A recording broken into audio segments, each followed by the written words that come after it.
Panevėžio įmonė Supergarden pristatė Europos astronautams sukurtus lietuviškus užkandžius. 3 atrinktus lietuviškų vaisių uogų užkandžius bendrovė Supergarden pagamino geltonos, žalios ir raudonos spalvų. Mūsų įmonė dalyvavo Europos kosmoso agentūros projekte, kurio tikslas buvo sukurti naujus užkandžius astronautams. Ir tai mes padarėm, mes sukūrėm absoliučiai naują konceptą kosmoso maiste. Jis buvo paremtas įmonės turimų patentų, į kurį mes integravom naujos kartos inovatyvius baltymus. Šitame projekte mes dalyvavome 3. Tai Lietuvos mokslininkų įmonė Biordiko bei Prancūzijos kosmoso agentūra. Ir Prancūzijos kosmoso agentūra dalinosi savo įžvalgomis ir rekomendacijomis dėl astronautų maisto reikalavimų. Biordiko buvo ta įmonė, kuri kūrė kompozicijas ir ieškojo geriausių sprendinių, o mūsų įmonė gamino užkandžius remiantis savo patentu.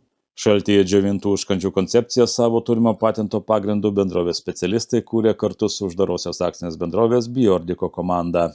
Kartu su Geld Baltic įmonė prekiniu ženklu Supergarden susipažinome prieš 7 metus ir pradėjome intensyviai darbuotis įvairių maisto produktų kūrime.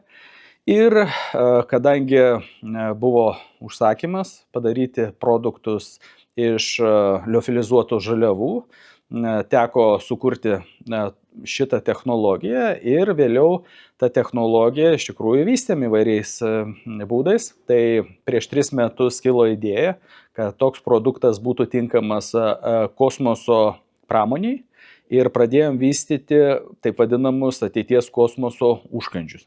Ateities kosmoso užkandžiai tai yra sukoncentruoti iš liofilizuotų žaliavų pagaminti produktai su alternatyviaisiais baltymais. Tai alternatyvūs baltymai yra taip pat patentuoti produktai iš įvairių pasaulio gamintojų.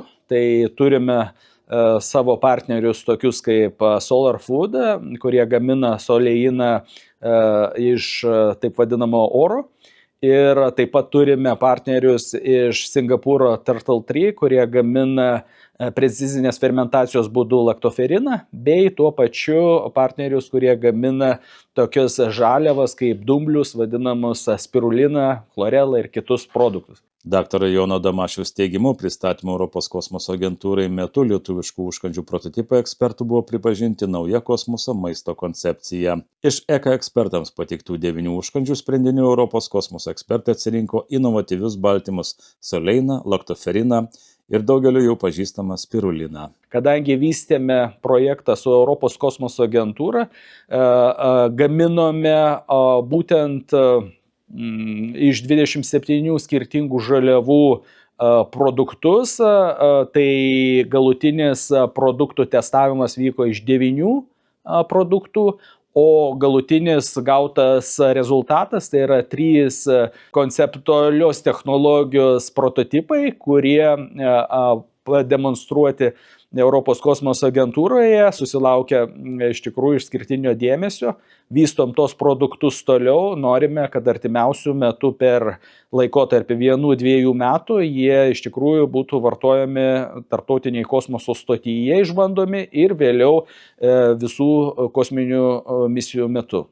Pasak Supergarden įkūrėjos, baltymas vertingas ne tik kosmose. Pirmoji efektyvų būdą jį natūraliai gaminti atsiradusi Singapūro bendrovė sėkmingai laktoferiną pritaiko ir Žemėje. Įmonei pavyko išsaugoti užkandžių ir stiprias skoninės savybės, tad tikimasi, kad šie produktai paplis ir Žemėje gyvenančių žmonių tarpe. Kai mes kalbam apie maistą, tai visų pirma, jis turi būti skanus, dėja. Gaminant funkcinį maistą ar kažkokios specialios paskirties, mes išsaugom kalorijas, surenkam reikalus baltymų procentus, bet pametam skonį ir tai yra milžiniškas iššūkis suderinti reikiamas maistinės vertes ir funkcijas su tiesiog skaniu maistu. Tai šitą iššūkį mums pavyko pasiekti dėl to, kad mes su šituo patentu jau dirbam 7 metus. Tai bazė buvo jau atidirbta.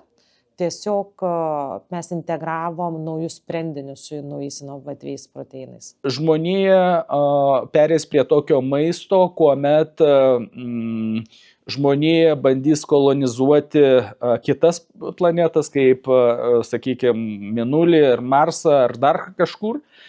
Tokiu būdu tai bus spartesnė eiga, tačiau žinant tai, kad tokia gamybos technologija, kaip naudojant bioreaktorius biomasės gamybai, yra tvari, ji reikalauja mažesnių sąnaudų vandens, žemės ir visa kita, gali būti gaminama, pavyzdžiui, neturint saulės šviesos, tai vadinasi, iš tikrųjų ganėtinai, manau, artimiausių metų pasirodys. Kadangi tokios įmonės kaip SolarFoods šiuo metu jau yra pilnumo išvysčiusios gamyklas ir stato naujas, vadinasi, ateityje tokių žaliavų naudojimas ir produktų turėjimas bus labai tikėtinas. Su paprastais baltymais jau dabar galite įsigyti šitos užkandžius. Su inovatyviais proteinais mes ruošiamės taip pat komercializuoti, bet tam reikia patvirtintų registravimų, kadangi šiuo metu tie proteinai nėra registruoti kol kas Europoje. Tai kai tik tas bus padaryta, mes pateiksim ir naujas versijas, o dabar galite standartinės, tradicinės užkandžių formas su žirnių proteinu. Toliau laukia kilimas į kosmosą.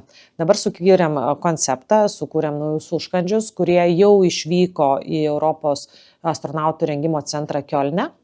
Laukiame tolimesnių privalomų tyrimų ir tikimės dar kitais metais, kad astronautai kosmose mėgausis mūsų užkandžiais kiekvieną dieną. Supergarden lietuviška šaltyje džiovintų produktų gamintoja, per 9 metus išaugusi į tarptautinę eksportuotoją, šiandien savo produkciją tiekianti į 40 valstybių.